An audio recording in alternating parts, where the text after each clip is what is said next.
Good evening, everyone, and welcome to PFN's NFL Draft Insiders. My name is Matt Cannata.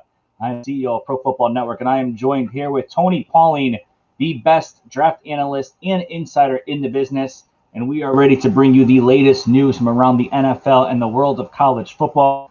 Tony, it's January 13th. Alabama is once again the NCAA national champions. Nick Saban, the seven-time champion head coach. Other than that, nothing really going on, right? Nothing going on in the NFL world, nothing else going on. Hey, listen, the fact that we got through a college season, the fact that all the major conferences played in 2020, although some of them didn't play a full season, I think was a major success. It'll be interesting to see what happens with FCS this spring. But listen, you look at where we were Monday night with that national championship compared to where we were, maybe 4 months earlier in August, when in the middle of August, conferences were announcing that they were postponing the seasons or canceling the fall season for 2020. I thought, even though it wasn't a great game, it was a successful college season. Absolutely, for sure. And you look at a guy like Devontae Smith, right, who was the Heisman Trophy winner, who left the game early but made an impact while he was in the game. And there was lots of talk about him, lots of talk about guys like Jalen Waddle, even Mac Jones, where he might stand in the NFL draft. And I'm sure we'll be covering all of that as we head into the thick of draft season over the next few months. But first, let's begin with the NFL, Tony. Let's really look at what's been going on there in terms of general manager news and head coach news around the league. So first we have George Patton. He was hired as the Broncos general manager today. He has a good relationship there with some folks in Denver, mainly Gary Kubiak, who our insider Ben Albright reported he has a very good relationship with, and Kubiak gave him a seal of approval. And Patton's a guy who has been really turning down a lot of offers over the years, but it seems like this is the one that he took, obviously, and this is the one he's going to really dive in and be in charge. The Jets wanted him last year. He wouldn't even talk to the Jets. I think what you saw yesterday happened very quickly after the Bears, or after word leaked out that the Bears were going to keep Nagy in pace. Right away, Patton signed with Denver. On one hand, it should be a good spot for him. They've got some good young talent there. They got a good young quarterback, or a potentially good young quarterback. On the other hand, you got to wonder if he's walking into the Lions den there with John Elway. Is John Elway really going to be able to step back from personnel decisions and let Patton handle the draft and free agency and things like that, and basically run the roster of the team? Remains to be seen. When you look at also the other finalists who they had Terry Fontenay and Champ Kelly as well, Champ Kelly with the Bears. And those guys were the other two finalists for this job. And there's been talk of, Patton and Kelly teaming up in Denver. But like you said, you have that presence of John Elway there in Denver. You also have a coach in Vic Fangio who is safe by all signs, but he hasn't been, incredibly successful in terms of wins and losses during his time in Denver. And he's a guy that many people respect around the league, many people respect in Denver, and believe he's been dealt a short hand in a few situations here and there. But also, they're walking into a situation where they may need to make a decision on their head coach after this coming season, and then it's kind of stepping back to step one all over again. Maybe. It depends on how Drew Lock plays. I mean, even if Fangio doesn't coach well, but Drew Lock has a good season and he shows development in his game, you're not really starting from square one. It's sort of a situation where it's unusual that you hire the coach before the GM, or the GM inherits a coach. But, it's going to be – I think it's a win-win situation for Patton. The Broncos have a good year. And then they keep Fangio. Broncos don't live up to expectations, or don't really perform the way they're expected. Then Patton can hire his own coach. I was going to note that, right, because you could come in, you could fire the head coach, which you're not going to do, obviously. But you can fire the head coach, but then you're on the clock from day one, right? Or you can take that free year. You can keep Fangio around and keep his coaching staff around. If they have to fire him, well, then you have your guy in there, and you have a free year basically under your belt. And so you are correct when you say that, he is walking into a good situation in that sense. We'll have to see how that all shakes out. But again, the quarterback play, we know Elway's track history of drafting quarterbacks isn't the greatest. It's been awful. I told the story a couple of years ago when Denver came into play at the New York Jets. And the quarterback play was just so awful for Denver. And I texted somebody in the league about it, And they told me the response was shocking. He said John Elway cannot recruit or cannot scout quarterbacks, which I found incredibly strange. But that's the way it's been. Let's move on to Jim Harbaugh with Michigan. He signs an extension. You reported, Tony, several months ago and for several weeks at a time that there was no interest from the NFL in Jim Harbaugh, and where people were trying to manufacture stories about there being possible interest. It's kind of interesting and fascinating in a sense to see just how much Jim Harbaugh's star has basically, died out. He was at one point 49ers head coach in the Super Bowl, was being courted by the Miami Dolphins, was being courted by other teams in the league, went to Michigan, was, the hometown hero, comes home. And then there were rumors of them firing him or him being forced out by some people and the fans very unhappy. And now no one in the NFL wants him, right? And now he signs this extension with Michigan. What did you hear about this situation and how kind of it all went down there? Well, I mean, go back to our podcast with Andy Herman probably about 3 or 4 weeks ago when I said the situation, what was going to happen and did happen was, number one, he was going to have to fire a lot of his assistants, primarily Don Brown, the defensive coordinator, which he fired. And when he re-signed, he was in essence going to take a salary cut, which is exactly what happened. I think he's making about $4 million a year annually over 5 years, which is $20 million, which I believe is less than what he made last year. So the two things that we said would have had to happen in order for Harbaugh to stay at Michigan did happen, especially the pay cut. There are some incentives there that will boost that pay up. But if he hits those incentives, that means Michigan is winning. There wasn't a big market for Harbaugh anyway. I mean, the fact is this, what has he proven except that he wins 9 games at Michigan, gets thumped by Ohio State, then goes on to lose a bowl game. He hasn't developed a quarterback there. Shea Patterson played worse under Jim Harbaugh when he got to Michigan than they played early in his career at Mississippi. So I think it was a situation where if Michigan fired him, they were going to owe him a huge buyout. Instead, they renegotiated a contract which has lower base salary, and if he hits the marks, if the team wins, he can get that salary up. Let's remember now, too, Harbaugh is 0-5 against Ohio State. He's 3-3 against Michigan State, 1-4 in bowl games, and 1-8 against top 10 teams. Do you see any way, Tony, do you think there's any way Harbaugh can turn this thing around at Michigan and be one of those top contenders on a perennial basis? I mean, he's got to step back and he's got to bring somebody in who can develop a quarterback. That's been a big problem, a big thorn in the side at Michigan. He never is able to develop one quarterback that's played at a consistently high level. We saw that even this year. I mean, they were about to lose the game to, they were on the downslide. They switched quarterback against Rutgers. They won in overtime, a game they probably should have lost because Rutgers missed an easy field goal in overtime.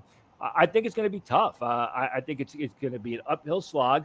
I don't think it's going to happen anytime soon, especially with Ohio State and Ryan Day there. Ryan Day, actually, we know that he was linked to the Eagles today, but I think it was Rappaport or Schefter. Someone shot it down. We all know that those things come up whenever a college coach seems to want an extension or a bigger payday. Kind of no coincidence there after being in the national championship game. That kind of news is coming out, and we'll see what happens there. But I don't think he's going to the NFL anytime soon. Not heard anything about that. It would be a surprise if he did.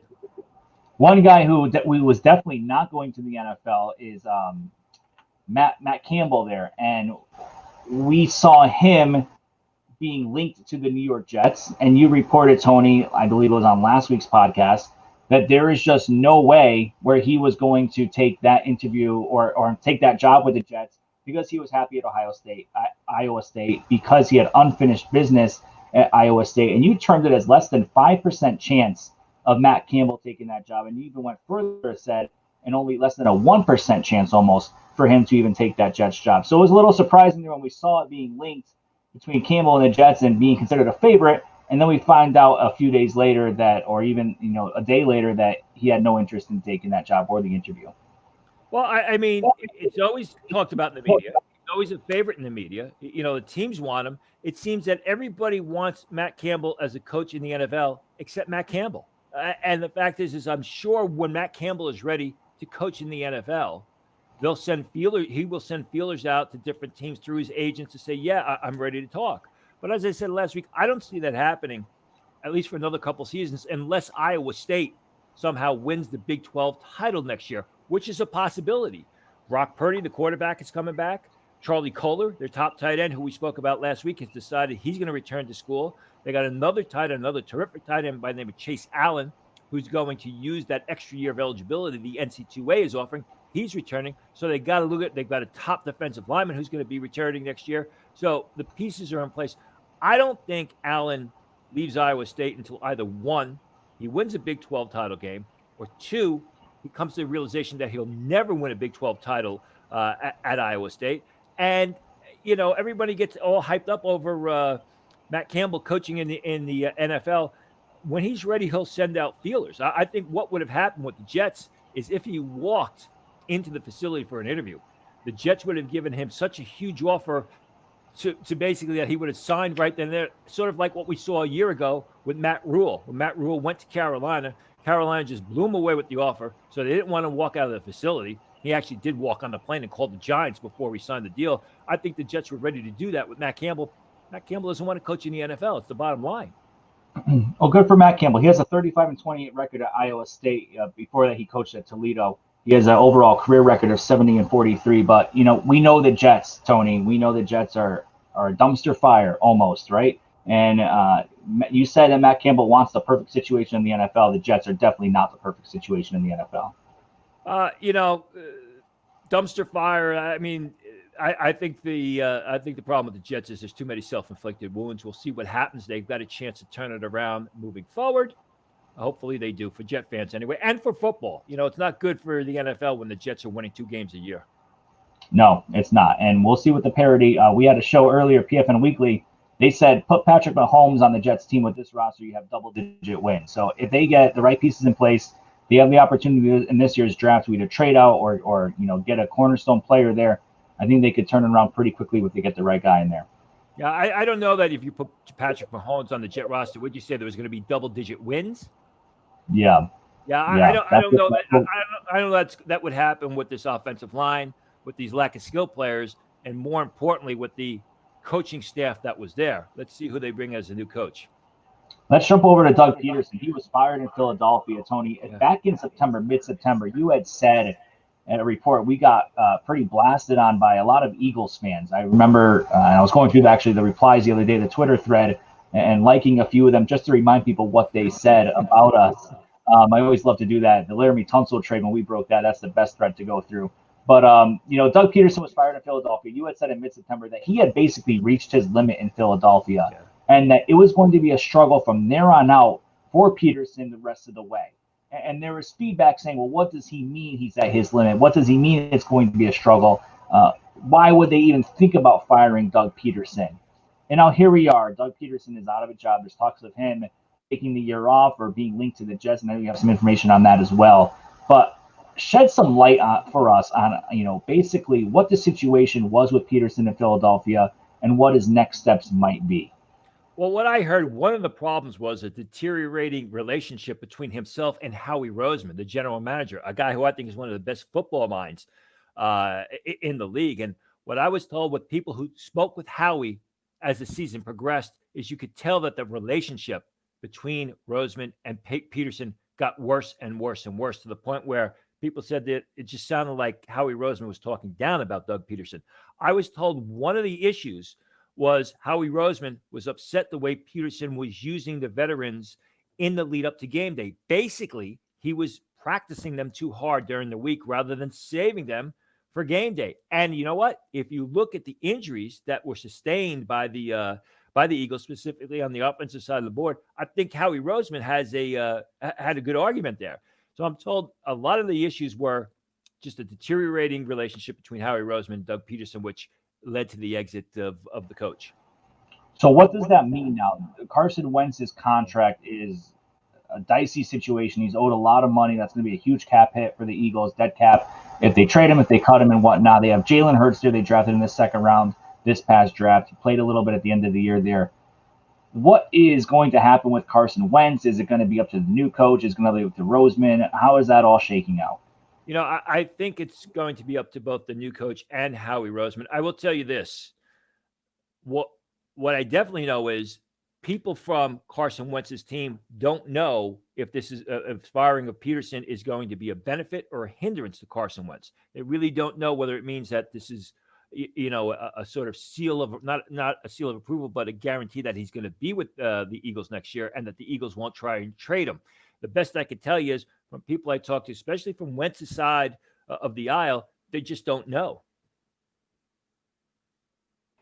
And, if you take Wentz and then you have Hurts there as well, that's going to created a rift at the end of the season there with Wentz not leaking. We don't know if it was Wentz or his agent, but Schefter had that ominous report there 1 week towards the end of the season where Wentz wanted to be traded because he didn't want to be on the same team as Hurts or competing for a starting job. And then Schefter backtracked a little bit and said, well, the agent didn't leak this to me. It was me kind of just speculating a little bit. So there's already where there's smoke, there's fire. We know that, Tony. And so it's going to be really up to this new head coach to kind of mend these fences here with Wentz and figure out the best path forward. It's just an unfortunate situation for Philadelphia to be dealing with this kind of quarterback controversy, perhaps. I can tell you this. I've known Wentz's agents for a couple of years now, probably 2 decades. And when people talk about NFL agents, they usually don't say fond things about them. Wentz's agents, the agency group rep one, they're first-class people. So they are not the type of people that would demand a trade in the media or leak it out to in the media that they want Wentz traded. So I would agree with the thought that Wentz said that it didn't come from his agents. They're not those type of people. One guy who's been linked to the Philadelphia Eagles today, at least, Robert Saleh, who is on his way to an interview or is interviewing with them right now as we speak. He left earlier today, the second interview with the Jets. We know he's also been linked to the Detroit Lions. Yeah. You've had plenty of news on him, and he's one of the well-regarded defensive coordinators around the league and a guy who is more than likely going to land a head coaching spot somewhere. So, when you look at a guy like Saleh, who is considered one of the favorites for the Jets job, we don't know for sure, right? Because he did leave the building without, any offer that we know of, going to talk to the Eagles in the mix in Detroit. But the Jets situation doesn't make a whole ton of sense on the surface level because you have a quarterback in Sam Darnold who is considered possibly a franchise quarterback. We've heard the rumors from you and our own Ben Albright saying that Douglas may prefer to keep Darnold and would like to trade out of that second pick to see what kind of assets he can get. You bring in a defensive guy like Saleh, you have to bring in a strong offensive coordinator. The Jets want a CEO type coach. I don't know if Saleh is that kind of guy. Don't you want an offensive-minded head coach to be coming in? Because if Darnold has success under a strong offensive coordinator, well, isn't that offensive coordinator then going to leave for a head coaching job? And then you're kind of taking a step backward that next year. I don't agree with that for a couple of things. Now, let's go back to Robert Saleh and the CEO coach. That's what they've been saying in the media. That's what a lot of the Jet beat writers have said. Go back a couple of months ago. What I said was the Jets were going to be looking for the alpha dog type of coach, that strong personality, that real leader, that disciplinarian. I think Saleh checks all those boxes. Don't know that he's going to get the Jet job, but I think he checks all those boxes. As far as bringing in an offensive-oriented coach in order to turn Sam Darnold's career around, I don't necessarily agree with that because what happens is if you bring the offensive coordinator into the head for a head job, now he's in charge of the offense. He's got to oversee the defense. He's got to oversee the roster. He's got to oversee special teams. And all of a sudden, he's spread very thin. It's worked well in Cleveland this year with Kevin Stefanski, but a lot of times it does not work all that well. I don't think there's anything wrong with bringing in a defensive-minded coach, whether it's a guy like Robert Saleh, and then bringing in an offensive coordinator basically to work one-on-one with Sam Darnold, because honestly, that's probably what Sam Darnold needs right now. You bring up a good point. If that offensive coordinator does wonders with Sam Darnold, he's eventually going to get a head coaching job somewhere else or offers for a head coaching job. You would assume that. But then you got people underneath them, receivers coach or other assistants underneath them who you could maybe step into that position of the new offensive coordinator. I've never thought that, you have to bring in an offensive-minded head coach if you're drafting a quarterback to bring him along, because the head coach is in charge of a lot more than just developing the quarterback. That is a good point. One of our viewers put here, look at Flores in Miami, and you it's not like defensive coaches have not had success anywhere they've gone. That is a true point. My thought process was, because the Jets may want to heavily invest in Sam Darnold, that it may make more sense to bring in that offensive guy who we know is going to be around with Darnold throughout the term of their time there as head coach. But you got to get the right guy, whether it's defense, offense, special teams. Yeah, even if they don't invest in Darnold, it means that they're going to draft a quarterback with that second pick. So you're going to have to invest in a new quarterback. Regardless, if they bring in if they're looking at a bright offensive mind, okay. But I think there's no issue with them bringing a terrific defensive coordinator and hiring a top offensive mind to work one-on-one with the quarterback, whether it be Sam Darnold or a guy they draft. The bottom line is this, as I said a couple of months ago, they're looking for that alpha dog type of coach. That is what Saleh is. We do have an article up on ProFootballNetwork.com with Ben Albright's thoughts on Robert Saleh and the New York Jets. Head over on ProFootballNetwork.com. He talks about their offensive coordinator as well. We're not going to spend any time on it here, but take a look at it. He does mention Mike McDaniel as one of the favorites for Robert Saleh's offensive coordinator position if he does land a head coaching job somewhere this circuit.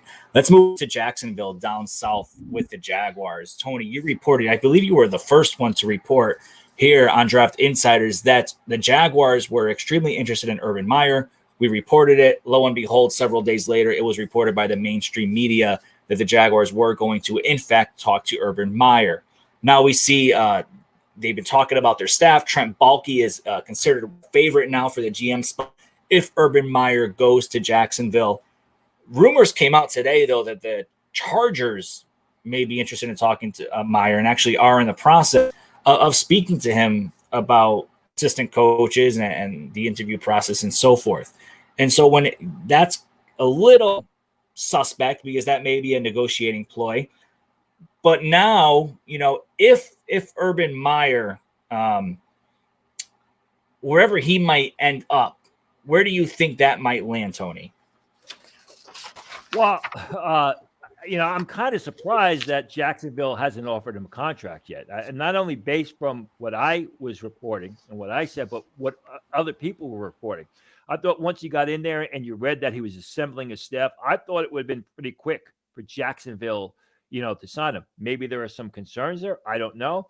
But it's, it's not ironic that he goes from Jacksonville, who has the first pick of the draft, and is going to draft a potentially outstanding quarterback in Trevor Lawrence. And now he goes to talk to the Los Angeles Chargers, who have a terrific rookie quarterback on their roster in Justin Herbert, who performed well, last season.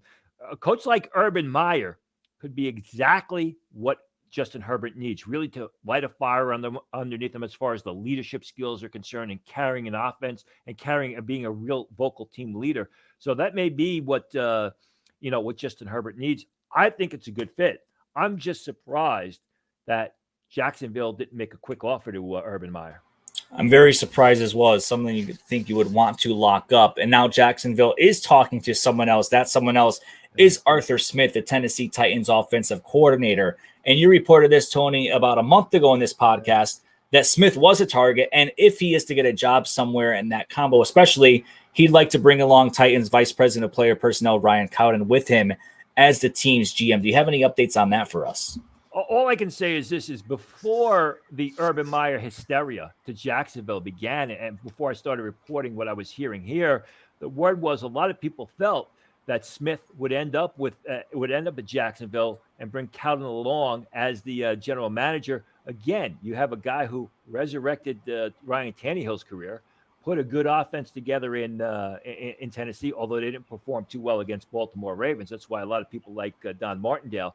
But still, that this goes back to what you said earlier about you're going to have a young quarterback, bring in a great offensive mind. Arthur Smith is considered a real good offensive mind. Doesn't mean he's going to translate well over to the head coaching spot. As the head coaching cycle continues, so does the NFL calendar.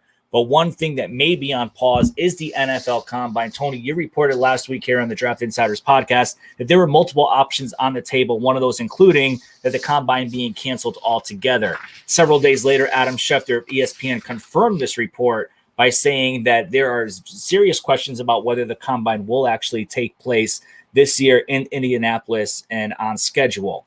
What is the latest you are hearing on the NFL combine? Any updates from last week? Yeah, well, Adam Schefter also reported something that I heard in the beginning of last week is that if they can't hold the combine by the end of the first week of March in Indianapolis, they can't hold it in Indianapolis because the NC2A Final Four, the NC2A tournament's going to be there in a bubble. They're just not going to be able to bring all the people in there. Didn't know that. I'm not a huge basketball fan, but he reported that. That's absolutely right. What am I hearing now? There's still a lot of rumblings, but the combine could be canceled altogether. There's some talk or there's some belief that actually they could push it back to April, the beginning of April, after the tournament is over in Indianapolis, a couple of weeks before the draft. Hopefully we'll be further along with the COVID-19 situation, maybe a little bit safer. I'm still hearing maybe only medicals. The fact is this, they should have the combine. They just need to change the combine. They need to change the way they approach it. There's no reason not to have it as far as I'm concerned. What do I mean by that? You see the combine, you see the guys running the 40, and then they pan the stands. And in the stands, you've got several hundred scouts and coaches and other people in the stands hand timing the 40s. You don't need that. You don't need all the people in Lucas Oil Stadium hand timing 40s. You get a couple of people to run the 40-yard dash. When you look at the 40-yard dash, what happens is you have the starter there, who's a world famous guy just for being 4 days on television starting the 40. You have tables set up at the 10-yard mark and the 20-yard mark, and there's tables at the 40-yard mark where guys are doing hand times and splits for the 10 and 20. You could still do that. You don't need 4 guys there. You could have 2 guys there. You look at the vertical jump, the long jump, the shuttles. There's only 2 or 3 guys at those stations timing those players. The 3-cone, a few more guys there because you need guys to time. You also need guys to make sure that the players are running it in the right direction, making the correct turns. I think the bigger issue that I'm hearing is from the medical standpoint, because there are team doctors that I know of who are basically a little bit older. They're in their 60s and they work for teams on the medical staff who say, I'm not going to go to the combine for the medical. I'm not going to risk it. But still, they have to find a way to get the medicals in for these guys. I think the combine should go on, whether it's in the beginning of March, whether it's in the beginning of April. Obviously, you just don't bring all those people there. You bring a skeleton staff there. You find a way to do the medicals, and you test everybody, and you medically examine everybody. You're not going to do the interviews unless they're on Zoom or something like that. Obviously, the media is not going to be there. The media, doesn't really need to be there. There was a day and age where there was no media at the combine. I used to go 2001, 2002 was basically no media there. Now it's more of a media event than it is a scouting event. So basically you're going back to the early days of the combine, and you're basically telling a lot of the scouts, you don't need to be in the stands, time the 40, watch the position drills because they can tape the position drills. A lot of teams don't go to the Senior Bowl anymore because practice is taped and they get the film of the tape. You can do the same thing at the combine with the position drills. There should be a combine. I think they will find a way to do it, even though there's all this talk, all these rumors about the combine being canceled. I just think it's going to be significantly different from the this massive media fan fest that we've seen be developed over the past 5 to 8 years. Let's be realistic about the media event at the combine. The real media event is at Prime Steakhouse at nighttime till the wee hours of the morning. And I went last year for the first time, obviously doing this stuff with PFN. And regardless of whether or not they have it this year, it's going to be totally different. You're not going to have the same kind of freedom that you had, previous years going out to these places at nighttime. For anyone who has not been, these stories are absolutely true. You see anyone and everyone walking through that steakhouse at nighttime. I remember, standing elbow to elbow with Peter Schrager of the NFL Network last year, Joey Molinaro, who's now at Barstool Sports and does all the impersonations. I had a chat with him. Mike Tomlin walks through. Obviously, he gets escorted right to the VIP area in the back there, talked with several agents. It is the center of everything NFL at the NFL Combine. I actually ordered cocktail sauce from St. Elmo Steakhouse a few weeks back. Tony made a few of my family members try that cocktail sauce. Their reactions were priceless. it's going to be different this year. I probably am not going, obviously, with the travel bans and everything else, but I'm looking forward to, watching it on TV or wherever it might be replayed and getting back to it in 2022, hopefully. Well, assuming they have it. I mean, two things. I guess Prime Steakhouse is the Vietz, is the Indianapolis version of Vietz in Mobile, Alabama. Yeah. The guys who go to the Senior Bowl know what I'm talking about. And, the one guy you usually won't see hanging out at Prime Steakhouse till the wee hours of the morning is me, because I have my ass up at 7 o'clock, at 7:30 in the morning. I'm out jogging. So I'm not out till all hours of the night like you guys. Out jogging and with like 10-degree weather. And I roomed with you last year, and we didn't even see each other in the apartment because you were going when I was coming, and I was coming when you were going. But anyone who's ever seen Tony work in person at the Combine, absolute monster, incredible work ethic. It's just incredible the amount of news that Tony pumps out. Let's move on to this discussion topic. I know you don't really have any inside information on this, but it's a good discussion topic, right? Because Deshaun Watson inexplicably almost was floated around as a possible trade, and one team mentioned was the Dolphins, another team mentioned was the San Francisco 49ers, and all of a sudden there's this huge discussion and about the Dolphins possibly trading for Deshaun Watson, throwing in 2 first-round picks, throwing in something else. This is a top 5 quarterback we're talking about, possibly top 3 quarterback. And there's a new regime in Houston coming, and there were rumors that Deshaun was upset because he didn't have a say in the GM process. He didn't have a say in the head coach process. We see now they are interviewing Eric Bieniemy when the Chiefs season ends. What are your thoughts on all of this, Tony? Because it also goes into play about Tua, right? The Dolphins talking about, not the Dolphins per se, but fans talking about giving up on Tua after 1 year. We saw it with Josh Rosen. Maybe that was justified. We're seeing it now with Tua giving up possibly after 1 year, fans wanting to give up after 1 year. Is that whole thing way of thinking shifting in the NFL now in terms of fans who have very little patience for how a quarterback develops?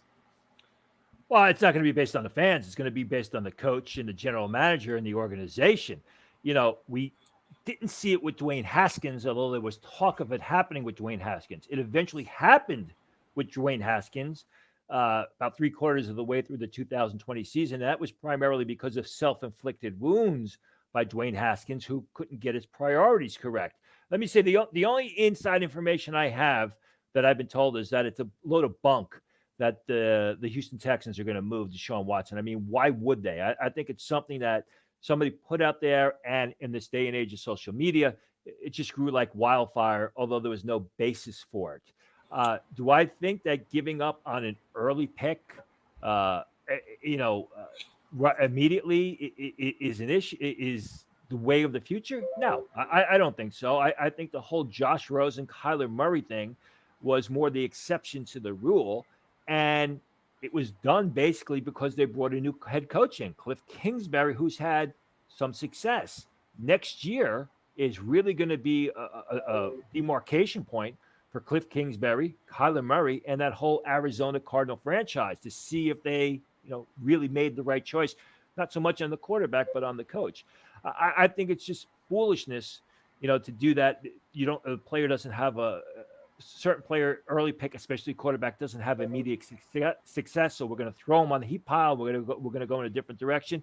I don't think that's the way of the future. Now, you got to remember, draft picks are not as valuable as they were in the past because of the hard salary cap. The hard salary cap on rookies, on draft picks. Maybe I shouldn't say that they're not as valuable. They're more expendable than they were in the past, because it's not a situation where, like Jamarcus Russell, the first pick of the draft, is getting a $70 million contract. Since there is that hard cap, and because the percentage that the rookies make is significantly less, especially the top rookies make, is significantly less than the veterans, and significantly less in the salary cap, they're more expendable. But I don't see that happening as a trend. I mean, no general manager is just going to get rid of an early pick because he's not working out immediately, and the fans don't want him gone, want that select player gone.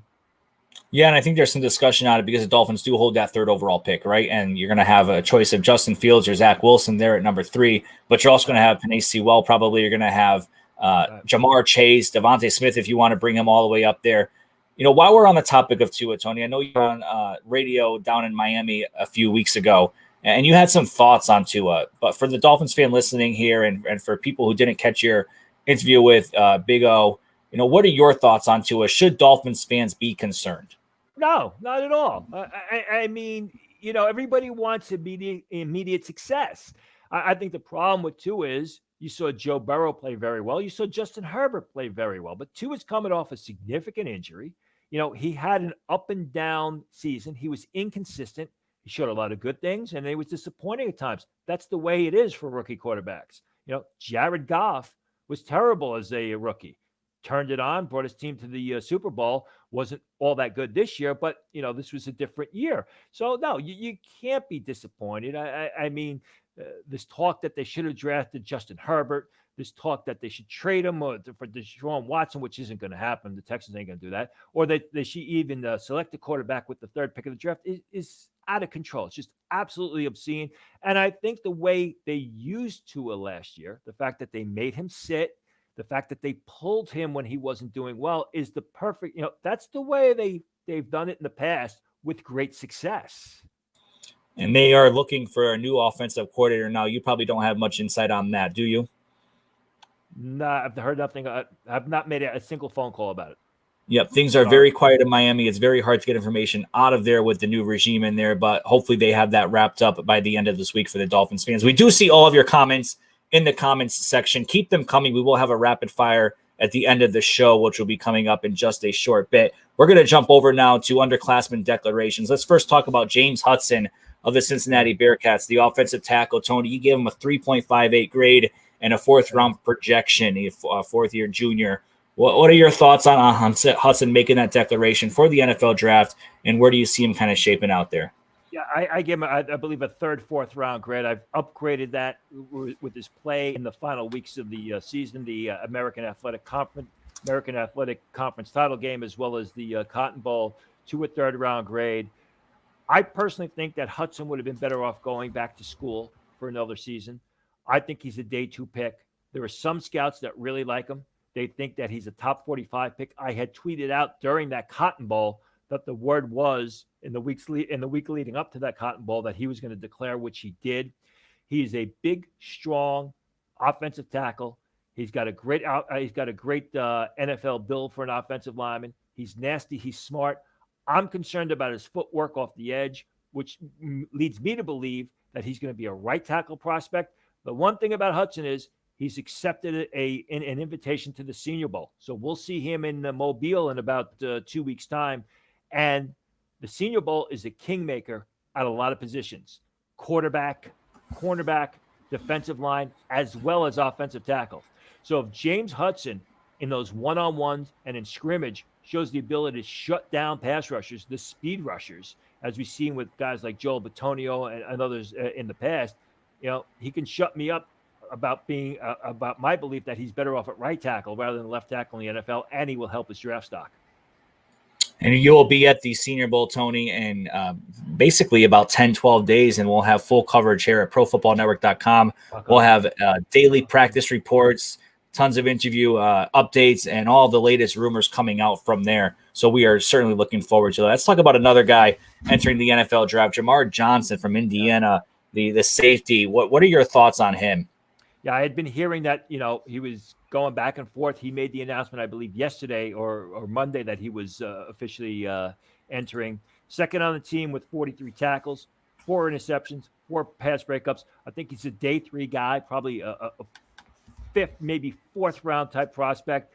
Tough safety, gets it very instinctive, plays intense football. I just think that he's a bit one-dimensional. I don't think he's a star at the next level. I think you're looking at more of a dime-back special teams player.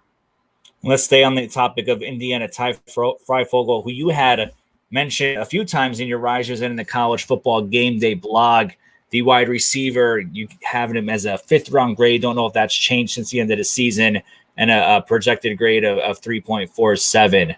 Your thoughts on him? Fogle surprised a lot of people by he's going back to school for another year, and he's not a junior. He's using that extra year of eligibility that the NC2A handed all the players in the on college football. So he's basically going back for a second senior season.